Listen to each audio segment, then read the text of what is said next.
Bonjour à tous. Alors, aujourd'hui, nous allons faire une petite leçon sur les expansions du nom. D'abord, je vais vous expliquer ce que c'est une expansion du nom, ce que ça veut dire. Ensuite, je verrai avec vous différents types d'expansions du nom. Comme ça risque d'être un peu trop long, je ferai donc aujourd'hui cette première vidéo de présentation. On parlera des épithètes. Et ensuite, il y aura d'autres vidéos pour chaque notion différente. Alors, qu'est-ce que c'est qu'une expansion du nom ?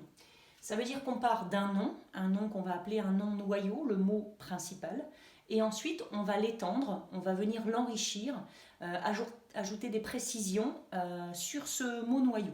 Donc, la définition d'abord, expansion du nom, c'est un mot ou groupe de mots qui vient enrichir,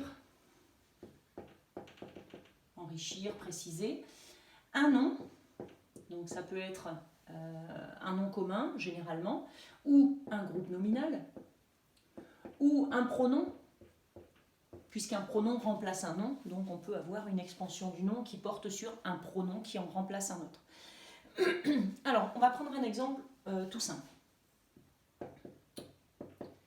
On va prendre une phrase réduite à minima. J'ai vu un écureuil.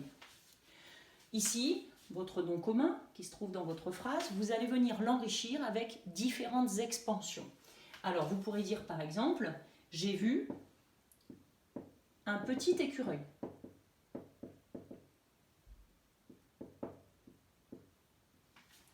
Ici, vous avez rajouté petit au mot écureuil. Ensuite, vous pouvez dire, j'ai vu un petit écureuil à poil roux. Là, vous avez rajouté un groupe de mots qui vient, lui encore, compléter le mot écureuil. Vous pouvez en ajouter plusieurs, bien entendu, on va en faire un dernier. J'ai vu un petit écureuil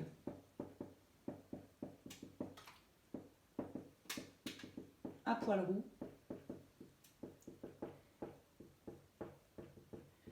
qui sautait de branche en branche.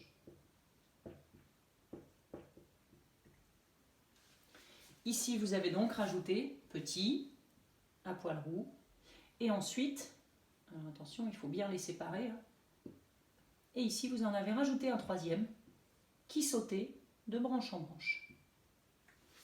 Donc, vous voyez que votre mot, vous pouvez lui apporter plein d'informations. Alors, là, on est arrivé à peu près au maximum, c'est-à-dire qu'on ne peut pas mettre 10, 15 expansions sur un nom, ça deviendrait trop lourd. Là, déjà, c'est pas mal. Donc, vous pouvez lui ajouter toutes sortes d'expansions, vous noterez qu'à chaque fois ce sont des choses différentes, c'est ce que nous allons voir dans les différentes leçons. Ici nous avons rajouté par exemple un adjectif épithète. Ici nous avons rajouté un complément du nom, donc je vous expliquerai ce qu'est un complément du nom. Et ici on a rajouté un groupe de mots avec un verbe conjugué, on a donc rajouté une proposition relative qui va être complément de l'antécédent. Ça aussi, je ferai une vidéo indépendante rien que pour cette partie. Donc voilà. Les expansions du nom, c'est toutes ces petites choses que vous allez ajouter à un nom pour pouvoir justement le préciser et l'enrichir. J'espère que vous avez bien compris. Maintenant, on va prendre en détail la première partie, c'est-à-dire, nous allons parler, en premier, je les ai choisis par ordre de difficulté. On va commencer tout simplement par quelque chose que vous connaissez déjà normalement, l'épithète. Donc, première expansion du nom, l'épithète. Attention, épithète, c'est une fonction. Et donc, cette fonction, elle peut être occupée par deux choses. Soit un adjectif qualificatif, soit un participe passé employé comme adjectif. Donc, c'est comme un adjectif. La seule différence, c'est que celui-ci, le participe passé, il vient d'un verbe employé comme adjectif. Donc l'épithète est une fonction et cette fonction elle peut être occupée par deux sortes de mots qui se ressemblent beaucoup. J'accepterai que vous parliez d'adjectif à chaque fois et que vous ne fassiez pas forcément la différence avec le participe passé, mais c'est tout simplement pour que ma leçon soit complète. Alors, une épithète. Cette épithète, elle peut être placée à différents endroits. On va prendre un exemple.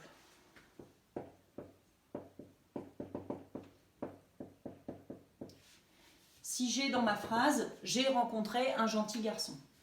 Ici, je cherche toujours le nom noyau, hein, vous vous souvenez bien. Et ici, je regarde et je me demande « est-ce que l'on m'a donné des précisions sur ce garçon ?» Je vois qu'il est gentil. Donc ça, c'est un adjectif. Et sa fonction, c'est épithète. Vous voyez que cet adjectif épithète, il est collé à votre mot, collé à ce nom sur lequel il donne un renseignement. Ça s'appelle donc une épithète liée.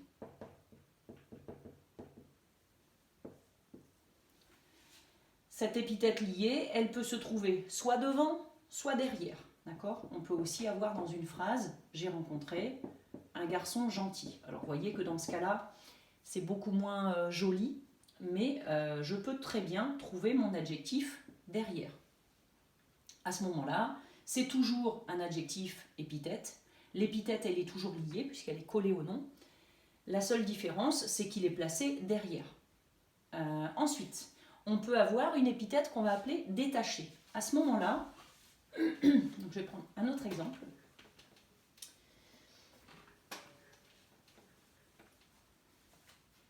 Alors, si je veux une épithète détachée, comme son nom l'indique, elle va être détachée du nom qu'elle complète. Donc, cette épithète va se retrouver un petit peu éloignée finalement du mot et séparée surtout par une virgule.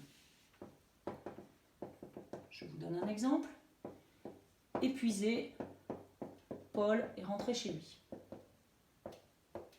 Vous voyez ici, je vous ai donné un autre exemple, c'est-à-dire que le mot noyau, le nom sur lequel porte l'expansion, c'est un nom propre dans ce cas-là. Alors, qu'est-ce que je sais sur ce nom? Comment est Paul? Paul est épuisé. Donc ici, vous avez, même chose, une épithète. Alors là, vous remarquez par exemple que épuisé, on peut dire adjectif, mais normalement, grammaticalement, c'est un participe passé employé comme adjectif, puisqu'il vient du verbe épuiser. Donc c'est plutôt un participe passé. Alors, on va quand même dire adjectif pour être plus simple. Ici, mon épithète, qui est donc un participe passé employé comme adjectif, mon épithète est séparée du nom sur lequel il donne un renseignement par une virgule. Donc à ce moment-là, je dis que l'épithète, elle est détachée.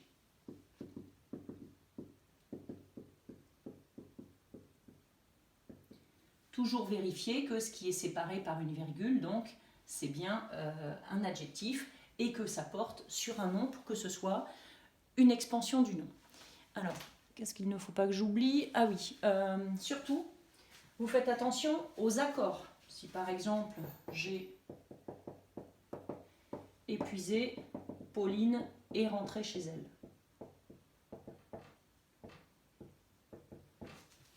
Ici, donc même chose, je regarde le nom qui se trouve dans ma phrase sur lequel j'ai un renseignement, Pauline. On nous dit que Pauline est épuisée, donc ici j'ai bien une épithète. Et c'est un adjectif, ou plus précisément un participe passé employé comme adjectif. Il y a une virgule, donc c'est bien une épithète qui est détachée. Alors ça, je ne suis pas obligée de le préciser dans la fonction. Et ici, vous ferez attention justement à vérifier qui est le nom, qui est le personnage, quel est le mot sur lequel je donne un renseignement. Si ce mot est féminin, je le mets au féminin, en adjectif. Si ce mot est au pluriel, je pense à mettre au pluriel. Voilà. Donc voici pour la première partie qui portait sur l'épithète. Dans une deuxième vidéo, je vous parlerai du complément du nom. Dans une autre vidéo, je vous parlerai de la position. Et dans la dernière vidéo, je vous parlerai des compléments de l'antécédent qui sont des propositions subordonnées relatives. On s'arrête là pour aujourd'hui. Bon courage!